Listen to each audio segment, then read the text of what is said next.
When emergency first responders were overwhelmed by Los Angeles County's most destructive fire yet, a band of surfers, along with their neighbors and friends, stepped up to defend their home turf in Malibu. Their devotion to home drove them to show up for their community during the fire and for years afterward.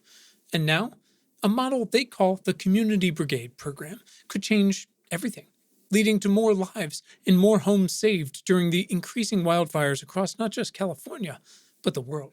Join reporter Adriana Cargill from KCRW, NPR's All Things Considered, Crooked Media, and more, as she investigates a wildfire story that is not depressing, but is, in fact, a clear hope for the future. Listen now to Sandcastles, an award-winning podcast about home, how we create it, and why we fight so hard for it.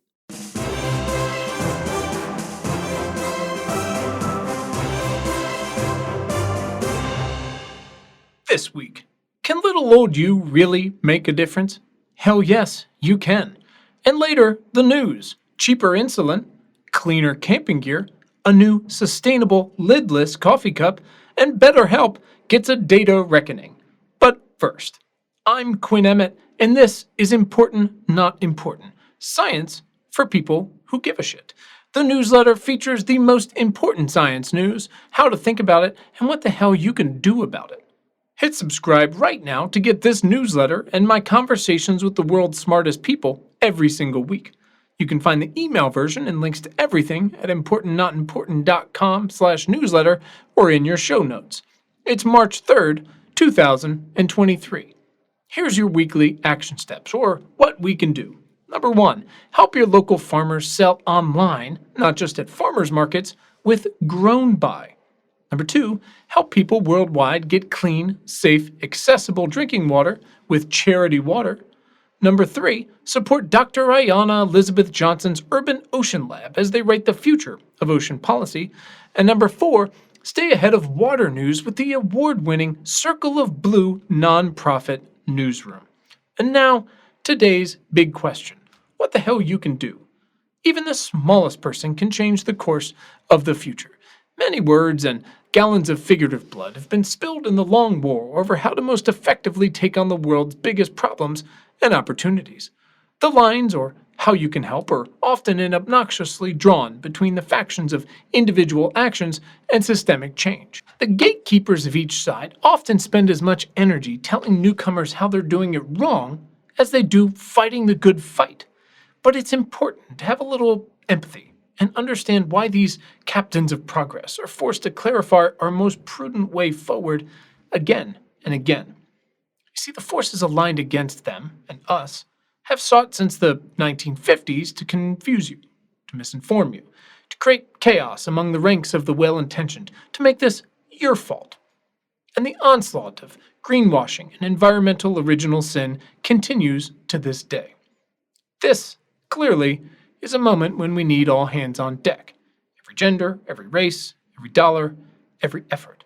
And not just because this ticking clock is a measure of the Anthropocene, in itself a war of attrition involving every hand on deck, but because the systems built so far, without incorporating every gender and race, have failed for every demographic save one, white men. I want to be clear here. Again, it's measurable. Those same stakeholders have spent enormous sums to convince you that you, your person, your habits and choices, are the problem. And that in turn, only you and the very personal choices you make to buy low-tar cigarettes, to use fewer plastic straws, to wear a mask, can reverse these very unfortunate circumstances we find ourselves in. TikTok. Make better choices, Gary. So these stakeholders, profiteers, poisoners of mind and body, worm tongues, but with Twitter accounts and trillions in subsidies, seek to divide us, to extinguish our brightest flames before they can be lit. And that's bullshit, man. They're everywhere as designed, leading international conglomerates to incredible profits, and failing to lead countries, including and especially this one in the past. They've abandoned taking care of you, but will never stop extorting and misleading you. So to defeat them does in fact require systemic change.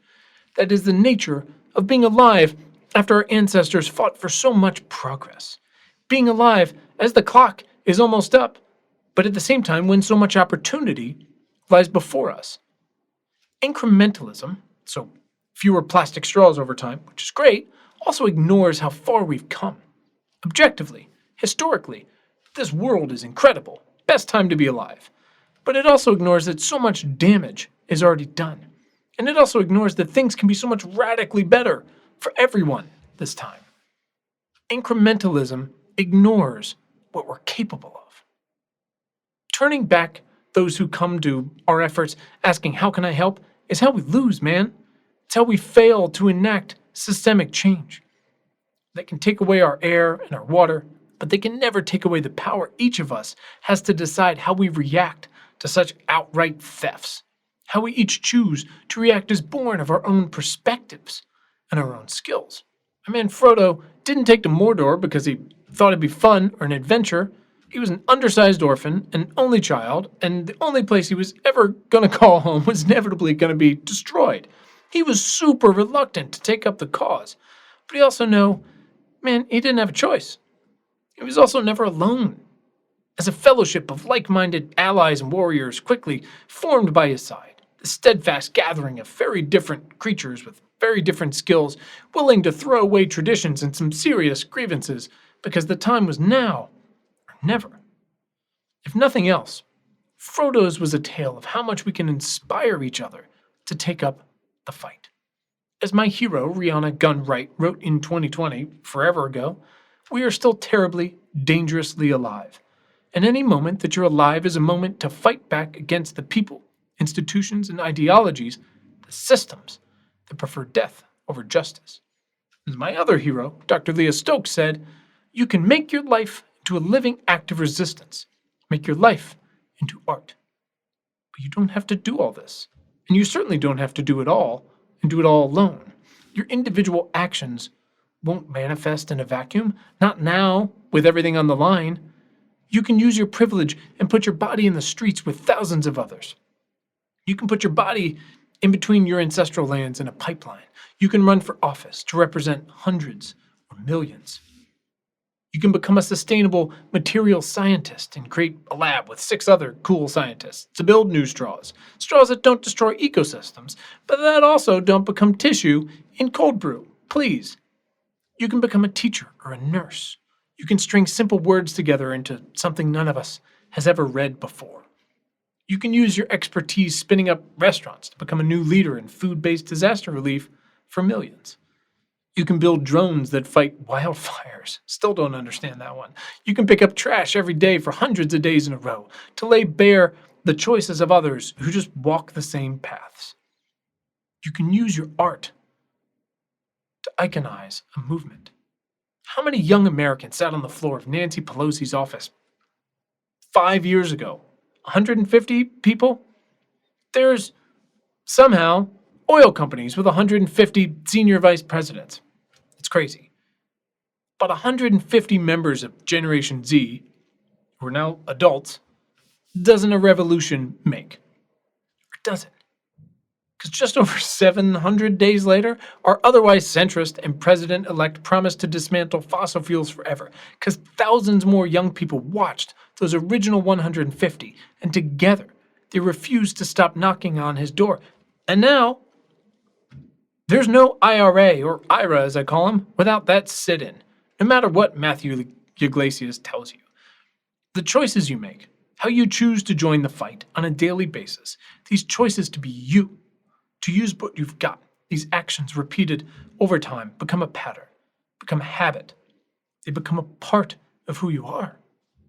They become a practice, a new practice, not unlike doing push-ups, going to bed earlier, getting up earlier, drinking more water, journaling, exercising, calling your mom every day, calling your representatives every day, skipping school every Friday to protest, and volunteering at a soup kitchen, whatever. From the initial choice to begin, to invest in developing a part of yourself, to better yourself, your relationships and your world, to commit to it every day. These individual actions add up. They transform who you are. They open up new opportunities. They inspire others around you because we do nothing if not together. They can become so much more. They can become the face of a new movement, even in just your neighborhood. They can dismantle oppressive systems. They can reverse the clock now, at the turn of the tide. And now, the news. In climate change news, the Interior Department released guidance on how states can claim up to $500 million to clean up oil wells. Number 2, the world swore they'd eliminate fossil fuel subsidies. Funny story, they doubled them. It's a little bit complicated. In COVID news, there's finally an at-home COVID and flu test. Number 2, why forced clearing doesn't just release emissions, it helps viruses jump to humans. In food and water news, a startup made a new coffee cup that's lidless, entirely compostable, and cool as hell.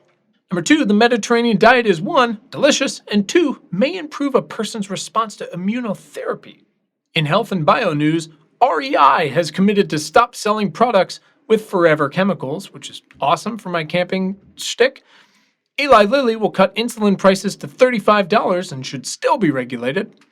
Number 3, there's a new bipartisan push for paid family and medical leave, and endovascular thrombectomy will eventually save millions of lives. Pretty cool story to read there.